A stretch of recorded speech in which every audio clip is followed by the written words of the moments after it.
Fridge డోర్ని మనము ఏదైనా పొడి క్లాత్తో క్లీన్ చేసుకున్నాం అనుకోండి, చాలా నీట్గా కనబడుతుంది. కానీ ఇలా ఫ్రిడ్జ్ లోపల ఉండే రబ్బర్ని మాత్రం అంత బాగా క్లీన్ చేసుకోలేం. దాంట్లో ఉండే ఇలాంటి జిడ్డు కానీ డస్ట్ అనేది అలాగే ఉండిపోతుంది.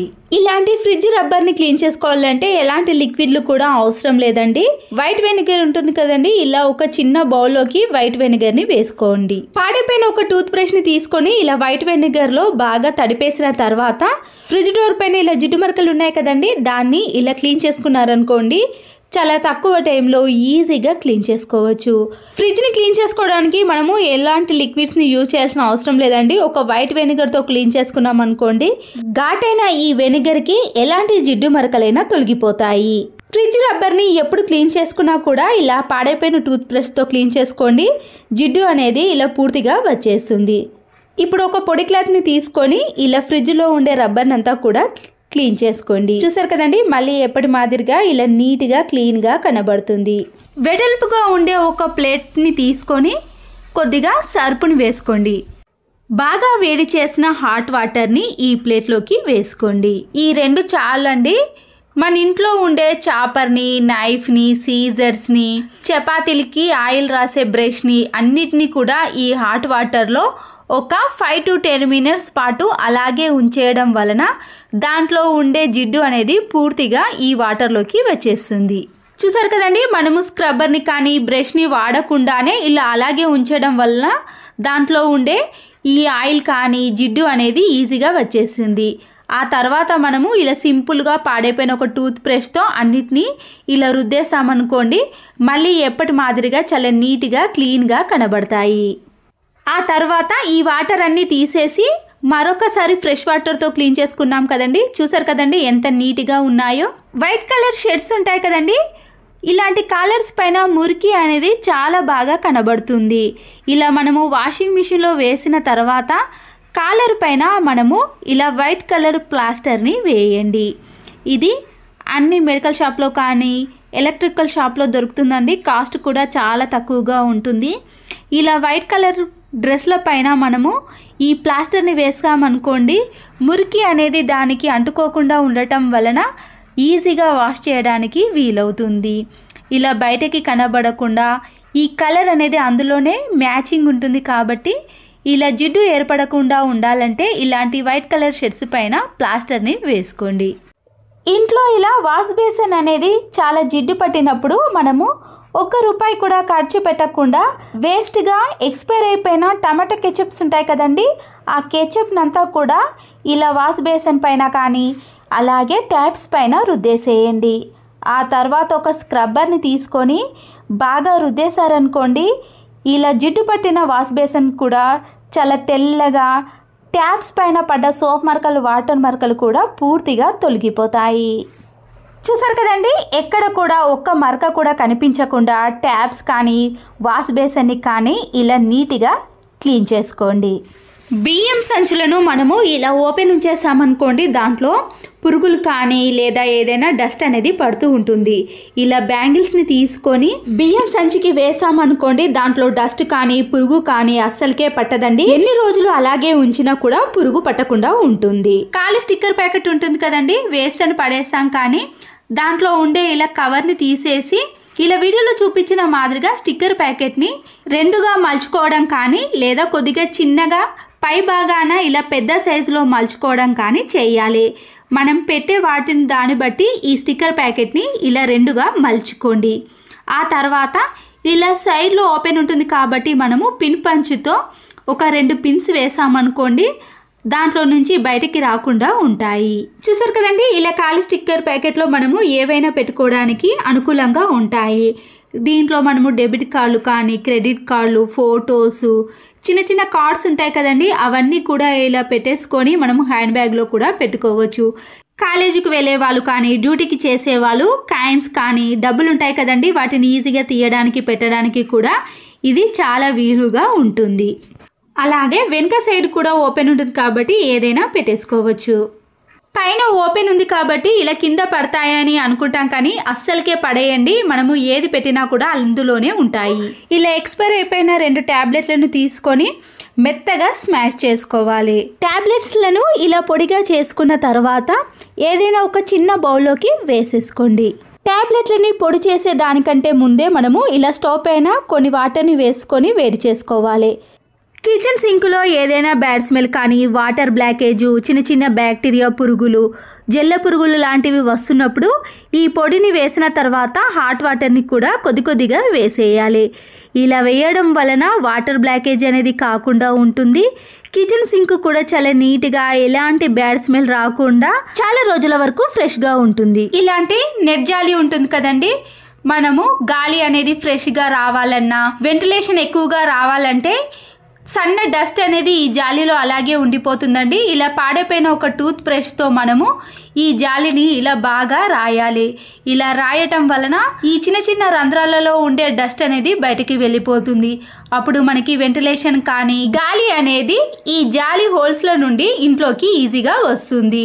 చూసారు కదండి, ఇప్పుడు జాలి డోర్ అనేది నీట్గా కొత్త దానిలా కనబడుతుంది. ఉన్న ఒక వాటర్ బాటిల్ని తీసుకొని నైఫ్ని వేడి చేసి ఇలా క్యాప్ కింది బాగానే కట్ చేసుకోండి. ఎక్స్ట్రా ఉన్నది కూడా కట్ చేసుకొని ఇలా కొద్దిగా వేడి చూపించారనుకోండి, షార్ప్ అనేది తగ్గిపోతుంది. తర్వాత దానికి సైడ్లో మరొక క్యాప్ని కూడా ఇలా ఫిక్స్ చేయండి. దీంట్లో మనము ఎక్కడికైనా బయటకు వెళ్ళినప్పుడు ఈజీగా వేసుకోవడానికి పౌడర్ని కానీ, కుంకుమని కానీ, ఏదైనా ఫేస్ క్రీమ్ని కానీ ఈజీగా వేసుకోవచ్చు. డైరెక్ట్గా పౌడర్ బాక్స్ను ఇలా హ్యాండ్ బ్యాగ్లో పెట్టుకునే బదులు మనము ఇలా చిన్న చిన్న బాక్స్లో మనము పౌడర్ని కానీ, ఫేస్ క్రీమ్ని, కుంకుమను ఏదైనా వేసుకొని హ్యాండ్ బ్యాగ్లో వేసుకున్నాం అనుకోండి, స్పేస్ కూడా చాలా తక్కువ తీసుకుంటుంది. ఎప్పుడు కావాలంటే అప్పుడు ఈజీగా తీసుకొని వాడుకోవచ్చు. డ్రెస్సులు వేసుకునేటప్పుడు ఇలా ప్యాంట్ యొక్క నాడలు అనేవి లోపలికి వెళ్ళినప్పుడు మనము తీయాలంటే చాలా ఇబ్బంది పడతాం కదండి. అంతేకాకుండా శారీస్ కట్టుకున్నప్పుడు పెట్టికోట్ నాడలు కూడా ఇలా లోపలికి వెళ్ళినప్పుడు చిన్న సీజర్ని తీసుకొని ఇలా వీడియోలో చూపించిన మాదిరిగా ఇలా డ్రెస్ని ఒకదానికొకటి దగ్గరగా అనుకుంటూ ఎక్కడైతే నాడ ఉందో ఆ లోపటి వరకు ఇలా సీజర్ని కొద్దిగా ఓపెన్ చేసి నాడను గట్టిగా పట్టేసుకొని ఇలా బయటకి లాగేసామనుకోండి, ఎంత లోపలికి ఉన్న నాడ అయినా సరేనండి చాలా ఈజీగా వచ్చేస్తుంది. వాష్రూమ్ అనేది ఇలా గారపట్టిన మరకలు ఎక్కువగా ఉన్నాయనుకోండి, మనము ఏ లిక్విడ్తో క్లీన్ చేసినా అంత ఈజీగా తొలగిపోవు. టైం కూడా చాలా ఎక్కువగా తీసుకుంటుందండి. ఇలాంటి గారపట్టిన మరకలను చిటికెలు క్లీన్ చేసుకోవాలంటే ఈ చిన్న టిప్ని ఫాలో అవ్వండి. ముందుగా ఇలా ఒక ప్లాస్టిక్ బౌల్లోకి నేను కొన్ని వాటర్ని తీసుకొని, వంట సోడా ఉంటుంది కదండి, ఇది వాటర్లో తడవటం వలన అలా ముద్దగా తయారైంది. ఆ పౌడర్ని కొద్దిగా వేసినాక వాటర్లో కలిపేసి కొద్దిగా మాత్రమే మనము కోల్గేట్ పేస్ట్ని కూడా యాడ్ చేసుకోవాలి.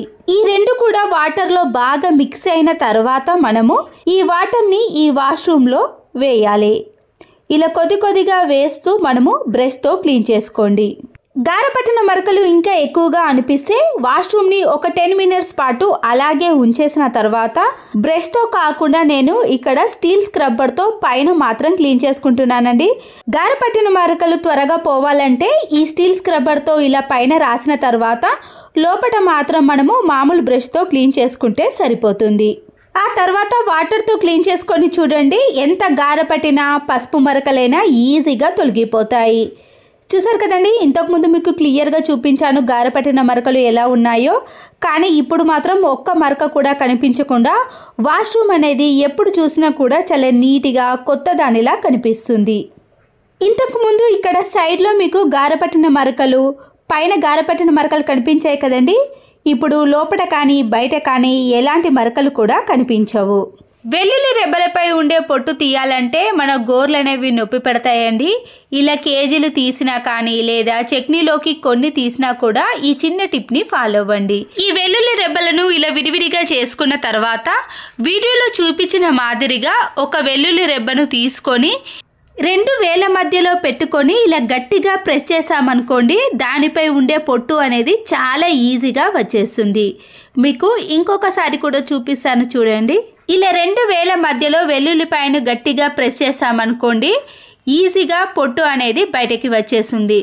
మనము పల్లికాయను ఏ విధంగా గట్టిగా ప్రెస్ చేస్తామో ఆ విధంగా ప్రెస్ చేస్తే సరిపోతుంది. ఇలా ఎన్ని కేజీలు తీసినా కూడా మన గోరు అనేది నొప్పి పెట్టకుండా ఉంటుంది. మరొక యూస్ఫుల్ టిప్, షూ లోపట ఇలాంటి లేయర్ వస్తుంది కదండి, అది పూర్తిగా నల్లగా మారటం కానీ త్వరగా అరిగిపోవటం లాంటిది జరుగుతుంది. మనము కాలు పెట్టినా కూడా అంత మెత్తగా అనిపించదు. ఇలా మనము ఒక పాడైపోయిన సాక్స్ను ఈ లేయర్కి వేసి షూ లోపల పెట్టేసామనుకోండి, ఎంతసేపు షూస్ని కాలికి ఉంచినా కూడా గట్టిగా అనిపించకుండా పాదం అనేది ఎప్పుడు మెత్తగా ఉంటుంది. దీనివల్ల మనకి మడమ నొప్పులు కూడా రాకుండా ఎంతసేపైనా వేసుకోవచ్చు. ఇలాంటి ప్లాస్టిక్ కవర్లు మనకి ఎన్నో వస్తాయండి. వేస్ట్ అని పడేసాం కానీ వీటిని కూడా మనము డస్ట్బిన్కి కానీ లేదా ఇంట్లో ఉండే వేస్టేజ్ని అంతా వేయడానికి యూజ్ చేసుకోవచ్చు. ఇలా ఎన్ని ప్లాస్టిక్ కవర్లు ఉన్నా సరేనండి, అన్నిటినీ కూడా ఒక దగ్గర ఇలా జాయిన్ చేసుకున్నాక మన ఇంట్లో వేస్ట్గా ఉన్న ఇలాంటి కార్డ్బోర్డ్ బాక్సులు ఉంటాయి కదండి, ఏదైనా మేకుకు వేసుకునే వాటిని ఇలా తీసుకున్నాక నైఫ్తో మధ్యలోకి చిన్న హోల్ అనేది చేసుకోండి. అన్ని ప్లాస్టిక్ కవర్లను ఇలా బాక్స్ లోపలికి పెట్టేసిన తర్వాత ఇది మేకుకు వేసుకొని ఎప్పుడు మనకి ప్లాస్టిక్ కవర్ యూజ్ అవుతుందో అప్పుడు ఒక్కొక్క ప్లాస్టిక్ కవర్ని ఈ బాక్స్లో నుంచి తీసుకొని యూజ్ చేసుకోవచ్చు. మళ్ళీ అన్ని ప్లాస్టిక్ కవర్లను ఈ బాక్స్లో పెట్టేసామనుకోండి, మనకి అన్నీ కూడా ఒకే దగ్గర ఉంటాయి కాబట్టి ఎప్పుడు కావాలంటే అప్పుడు తీసి వాడుకోవచ్చు. వాషింగ్ ఏరియా అనేది ఇలా మురికిగా తయారవుతుందండి. ఎందుకంటే మనము వాషింగ్ మిషన్లో బట్టలు వేసినప్పుడు దాని మురికి అంతా కూడా ఇలా టైల్స్ పైన పడి జిడ్డుగా తయారవుతుంది. దీనికోసం మనం ముందుగా ఇలా వాటర్ని కొన్ని బౌల్లో వేసి బాగా వేడి చేసినాక సర్ఫ్ కానీ ఏదైనా లిక్విడ్ని కొద్దిగా వేయండి. ఆ తర్వాత వెనిగర్ని కూడా వేసుకోవాలి. ఈ వాటర్ అనేది ఇలా 2-3 పొంగులు వచ్చేంత వరకు వేడి చేసుకున్నాక స్టవ్ ఆఫ్ చేసేయండి. ఇప్పుడు వాషింగ్ ఏరియాలో ఇలా బాగా వేడి చేసిన వాటర్ని కొద్దిగా వేసుకుంటూ మన ఇంట్లో ఉండే బ్రష్తో ఈ మురికినంతా కూడా క్లీన్ చేసుకోవాలి. ఈ వాటర్ అనేది పూర్తిగా చల్లారక ముందే మనము ఇలా బ్రష్తో క్లీన్ చేసుకున్నాం అనుకోండి, పైన ఉన్న మురికి అంతా కూడా తొలగిపోతుంది. ఇలా మనము బ్రష్తో రాస్తున్నప్పుడే చూస్తున్నారు కదండి, మురికి అంతా కూడా పోతుంది. ఆ తర్వాత మనము ఇలా ఫ్రెష్ వాటర్తో క్లీన్ చేసుకున్నాం అనుకోండి, టైల్స్ పైన ఉండే జిడ్డు కూడా పూర్తిగా తొలగిపోతుంది. హాట్ వాటర్లో ఇలా మనము లిక్విడ్ని వేసి టైల్స్ని క్లీన్ చేసుకున్నాం అనుకోండి, ఎంత జిడ్డు పట్టినా టైల్స్ అయినా సరేనండి చాలా నీట్గా క్లీన్గా కనబడతాయి. ఇలాంటి క్లాత్ బ్యాగులు ఉంటాయి కదండి, వాటిని మనం వేస్ట్ అని పడేసాం కానీ ఇలా బ్రష్లు అన్నిటినీ కూడా ఒక బ్రష్ని పెట్టి తర్వాత కొద్దిగా మలుచుకొని మరొక బ్రష్ని కూడా పెట్టుకుంటూ ఇలా పేస్ట్ని కానీ బ్రష్లు అన్నిటిని కూడా ఈ క్లాత్ బ్యాగ్లో పెట్టేసుకొని చివర్లో 2 రబ్బర్ బ్యాండ్లను వేసామనుకోండి, ఈ బ్రష్లన్నీ కూడా ఒకే దగ్గర ఉంటాయి. మనము ఎక్కడికైనా టూర్కి వెళ్ళినప్పుడు కానీ వాటర్ని అంతా కూడా పీల్చేసుకోవాలి అంటే ఇలా క్లాత్ బ్యాగ్లో పెట్టేసుకొని ఎక్కడికైనా తీసుకెళ్ళవచ్చు. ఇలాంటి ప్యాకెట్ లోపల కొద్దిగా ఏదైనా ఉందనుకోండి, మనము చేత్తో ప్రెస్ చేసినా కూడా రాదు. ఇలా పూర్తిగా మనము సీజర్తో ప్యాకెట్ పై భాగాన కట్ చేసుకొని ఒక వెడల్పుగా ఉన్న గిన్నెలోకి ఈ ప్యాకెట్ని పెట్టిన తర్వాత దానిపై నుంచి ఇలా లిడ్ మూతను పెట్టి ఆ ప్యాకెట్ని ఇలా గట్టిగా ప్రెస్ చేస్తూ తీసామనుకోండి, లోపట ఉన్నదంతా కూడా ఈ గిన్నెలోకి వచ్చేస్తుంది.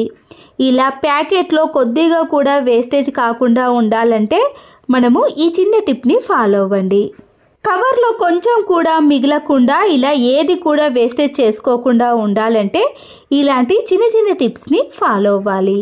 ఇంట్లో ఇలాంటి ఎగ్ ట్రే ఉందనుకోండి, మనము కొద్దిగా పాడైపోయినా పాడేస్తాం కానీ వీటిని మనము ఇలా నాన్ స్టిక్ ప్యాన్స్ ఉంటాయి కదండి, ఒక్కొక్కటిని ఇలా ఒక్కొక్క గ్యాప్లో పెట్టేసామనుకోండి, గ్యాప్ ఉండటం వలన ఇవి స్క్రాచెస్ కానీ లైన్స్ అనేవి పడకుండా ఇలా మనము ఇంట్లో ఉన్న అన్ని నాన్ స్టిక్ ప్యాన్స్ని ఈజీగా పెట్టేసుకోవచ్చు. స్క్రబ్బర్తో క్లీన్ చేసుకొని కూడా మనము ఇలా ఎగ్ ట్రేలో పెట్టేసామనుకోండి, వాటర్ అనేవి పూర్తిగా కింది నుంచి వెళ్ళిపోతాయి.